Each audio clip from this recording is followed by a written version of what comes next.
Welcome back to Historical American Girl Read-Alouds. Today we're going to read Chapter 5 in Kirsten's Surprise. And as you can see, Kirsten's wearing her St. Lucia dress with her St. Lucia crown. The crown has candles in it that were lit. Not sure how they walked around with lit candles on their head, but apparently they did as part of the St. Lucia festivities. And the St. Lucia dress and the little red and white stockings. A little bit of a hint, in this chapter, she's going to get to wear the dress. So let's read. Last time Papa and Kirsten were stuck in a snowstorm on their way back from town to get their big trunk with all their belongings in it. Luckily, they'd found a cave to rest in because the horse had gotten so bogged down in the snow it wouldn't go any further, and Papa had hurt his knee. Chapter 5 is called Silent Night, Lucia Light. When Kirsten woke, Papa was brushing dirt on the fire to put it out. Outside it was very dark.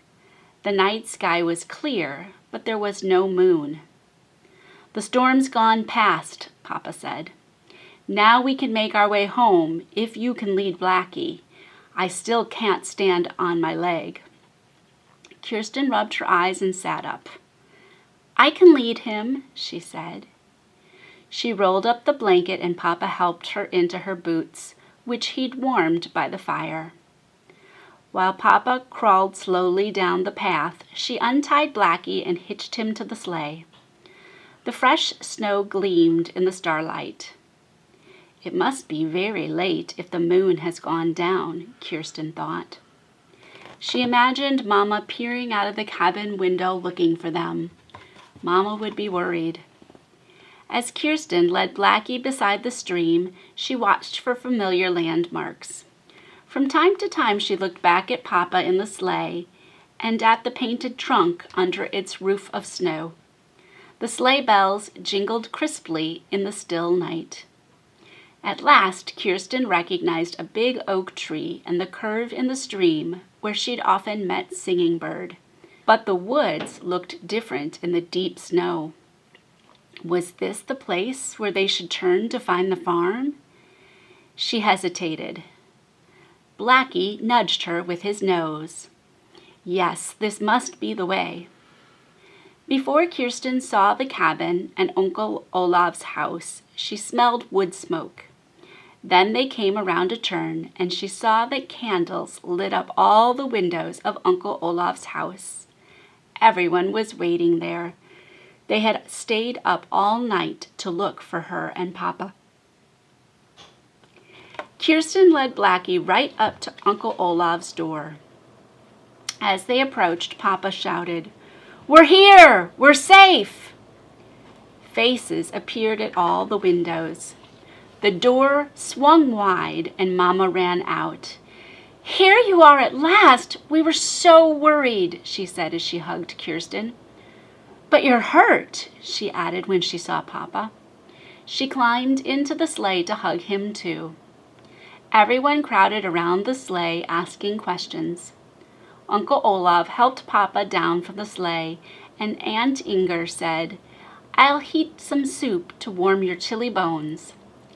Lisbeth, Anna, and Miss Winston all hugged Kirsten, and even Lars squeezed her shoulder before he went to untie the trunks. Peter was jumping up and down in front of the stove. "We stayed up all night to watch for you. Even Miss Winston stayed up all night," he said. For a moment, Kirsten stood in the doorway to the kitchen and just stared. It seemed to her that she and Papa had been gone for days instead of hours, and now the world seemed turned upside down. It was the middle of the night, but in the kitchen, where all the lamps were lit, it was as bright as day. Aunt Inger bustled about heating the potato soup, but everyone was wearing night clothes. Kirsten smiled to see Uncle Olaf with his nightshirt tucked into his trousers and his sleeping cap still on his head. She smiled to see Anna in her nightgown and Mama's sweater, which trailed down to the floor. Even Miss Winston's hair was unbraided, although she had gotten dressed. At last, Kirsten sat near the warm stove with a bowl of hot soup in front of her. Mama hugged her once more, so hard she was nearly lifted from her chair. "Oh, I knew you shouldn't have gone with Papa to fetch the trunks," Mama said. But Papa said, "Be glad Kirsten came with me. She's a brave girl and a strong one. If she hadn't been along to help me, I'd never have found the cave or my way home." Mama put her arm around Papa's waist. "I can believe that Kirsten is as brave as her Papa. Come sit down here and rest your leg. I'll bring you some soup." She smiled at Kirsten. "Don't let yours get cold." Anna and Lisbeth came to sit by Kirsten as she ate. "We were so frightened for you," Anna said. "Our Papa wanted to go out in the storm to search for you, but Mama said he'd never find you on foot. We didn't know what to do. Were you scared?" Kirsten sipped the thick soup. "I was scared. Then I was too busy to be scared anymore. Anyway, we're here now and we've got the trunk." Under the table, she gave Anna's hand a squeeze. Anna put her head close to Kirsten's. "You don't want to have our surprise now, do you?" Kirsten grinned. "This is St. Lucia's Day, and it's the perfect time," she whispered. "St. Lucia is supposed to wake everyone at 4 in the morning. It must be about 4 now." Lisbeth pulled her chair closer. "But how will we surprise everyone when they're all awake anyway?" she asked. Kirsten lowered her voice even more. "When Lars and Uncle Olaf bring the trunk in, Mama is sure to want to open it. I'll snake the white dress out. In the meantime, you can get the crown and the tray of bread. When we're all ready, Miss Winston can tell everyone to shut their eyes. How will that be?" "It's a grand idea," Anna said. "I'll whisper to Miss Winston what she's supposed to do." Lars and Uncle Olaf carried the painted trunk into the middle of the cabin. When Uncle Olaf lifted the lid, the sweet scent of dried lavender filled the air. Kirsten hurried to Mama's side. Mama reached into the trunk, and out came Sari. Mama gave the doll a little hug and handed her to Kirsten. "I know how much you missed your doll, Kirsten. Last night I missed you and Papa even more. Now we're all together again, even Sari." Kirsten took Sari in both hands and looked at her closely in the flickering light. Sari was just a rag doll with a faded face and a sun-bleached dress, but she was Kirsten's very, very own. Kirsten pressed Sari to her cheek. "And here's Peter's clay whistle," Mama said. Papa smiled and held his finger to his lips. Peter had fallen asleep beside him. "This has been such a long night," Mama said gently to Papa. "You must be exhausted. Let's all get some sleep and finish unpacking the trunk later." Anna leaned around the end of the trunk and tugged Kirsten's skirt. "Do something," she whispered. "At least find the sweaters from Mormor," Kirsten said to Mama. "And the pillow covers you wove for Aunt Inger. Unpack at least that much." Mama didn't need to be urged. Piece by piece, she began to lift their precious things from the trunk. She handed them to Aunt Inger, who laid them on the table. Kirsten watched for her chance. While Aunt Inger was exclaiming over the pillow covers, Kirsten slipped the white nightdress from the trunk and handed it to Anna. The red sash was right next to it, inside Peter's cap. Anna shoved them both under her sweater. Out of the corner of her eye, Kirsten saw Lisbeth climbing down the ladder from the loft. She had their crown and the candles wrapped in a quilt. The girls met at the far end of the kitchen by the door into the shed. "Here's the tray," Lisbeth said, "and Miss Winston's ready. Quick, put on the dress. It's cold." Kirsten slipped off her dress and shawl and pulled the white nightdress over her head. Next came the red sash. Finally, Lisbeth fitted the crown on Kirsten's head and lit the candles. "Oh, Kirsten," Anna breathed. "You look like an angel." "We're almost ready now," Lisbeth said as she lit the candle on the tray. Miss Winston came hurrying into the kitchen. "I told everyone to shut their eyes. Then I turned down the lamps. Come now, they're waiting." Anna and Lisbeth scampered across the kitchen ahead of Kirsten. Kirsten lifted her head high, took a deep breath, and walked slowly, holding the tray of coffee and bread. The big room was dim except for the light of her crown. Kirsten paused in the doorway. She saw everyone waiting with their eyes closed, as Miss Winston had asked them to do. "Saint Lucia invites you to breakfast," Kirsten said. For just a moment, the room was still. The only sound was the crackle of the fire in the stove. Then the commotion began. Peter rubbed his eyes. "Oh, it's Christmas time!" he cried. Everyone called out, "Merry Christmas!"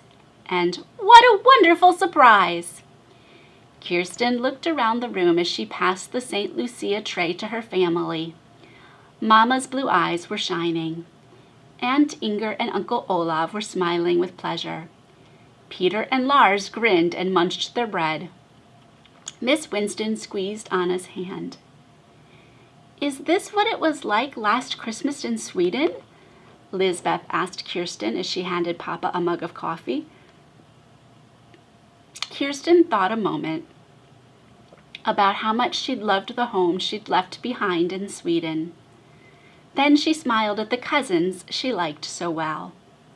How happy she'd been tonight when she and Papa had finally found their way back to this new home, which was brightly lit for them in the dark. "It's almost the same, but this year I think it's even better," she told Lisbeth. "Yes, it is a better Christmas. I think it's the best one of all." So that's the end of the story part of Kirsten's surprise. How wonderful that they got home and they were able to do the St. Lucia surprise that they had all prepared for. So let me show you a little bit more about Kirsten's St. Lucia outfit. So her dress is just a white dress, but it has some pretty little edging on the top, on the bottom, at the sleeves here. Has a red sash or red bow. And the red sash is attached to the dress, goes all the way around. Some little red ties for her hair. And of course the crown that we talked about. The little red socks, red and white striped socks, go with it. When I was looking up St. Lucia songs, I saw that I saw choirs where all the girls were wearing this outfit. This is the original St. Lucia tray that American Girl came out with. I found out that the original ones had these flat handles, where a later version had handles that kind of came up straight. Here's a little red heart-shaped candle holder. And then these would be the St. Lucia buns that they made. In the story, they just used the Christmas bread that they had, but these were a special type of little buns that they made for this holiday. So this would be the tray that she carried around with the light on it in the dark. In the story, Lisbeth and Anna were asking Kirsten if this Christmas was like the one that she celebrated in Sweden. I'm going to read from Kirsten's World, the part of the story that talks about Swedish Christmas customs. My family came from Sweden too. So it's kind of interesting to me to read about some of the traditions from Sweden. Little Swede. The Larsens liked to talk about Sweden and to remember all they had left behind. Their memories pulled at their heartstrings every day and made them feel split between the old land and the new. This divided heart caused Swedish immigrants to form close-knit communities and to hold on to many of their Swedish traditions. At the same time, however, children like Kirsten needed to learn both the language and the customs of their new home. It was up to them to plant deep roots in America. Swedish keepsakes. Precious linens, sashes, and clothes made by loved ones in Sweden were kept safe in hand-painted boxes. Maypole. Maypole is an American way of saying the Swedish word majstang. Maja means to decorate with greenery, and stang means pole. Midsummer. Midsummer is a Scandinavian celebration of light and warmth. It's held in June on the longest day of the year. On this day in Sweden, the sun never sets. People dance and feast all day long. Swedish Christmas. In Sweden, Christmas was celebrated for a whole month. Pioneers in America couldn't take that much time, but they still celebrated just as they had in Sweden. Families left rice pudding out for jultomten, the Swedish Christmas elf. I have no idea if I said that right. The picture there of their Christmas traditions has little numbered parts to it. There's a candle with a number 1 on it, and the number 1 says, "Candles were precious, but on Christmas Eve, Swedish families sometimes lit one in each window to show the way for the Swedish Christmas elf." The number 2 is on that little wooden horse. Colorful toy horses with traditional painted designs are a handicraft from Dalarna, Sweden. Number 3 is on that angel kind of toy. Children made decorations from straw in their families' barns. And there's a bunch of decorations from straw there. A star, some tiny angels, a large angel. Down below, solmoldiken is a traditional Swedish one-stringed instrument. It accompanied the singing at church on Sunday. And there's a picture of a hymnal there as well. A hymnal is a book of songs that you sing at church. Church. The Swedish American church was important to immigrants. It was a place of worship, but also where Swedish Americans gathered for picnics, socials, and meetings. Up at the top, woven cloths. Swedes stored their hand-woven cloths and clothing by draping them over their ceiling beams. Bobbin lace. Swedish women made bobbin lace by wrapping a paper pattern around a drum. They placed pins in the pattern holes and wound threads around the pins to weave beautiful, delicate designs. And in the picture there, it has the bobbins and threads labeled, and you can see the lace coming out the back and some lace samples on the side, the pattern and pins, and the drum. What an interesting way to make lace. I've never seen that before. So that brings us to the end of the story part of Kirsten's surprise. But next time we'll read some more interesting true facts about life in 1854, what things were like for pioneers like Kirsten.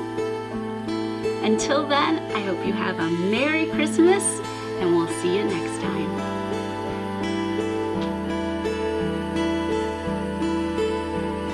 Siri brand körde i Baigalens vala, all dunter den linden så gröna.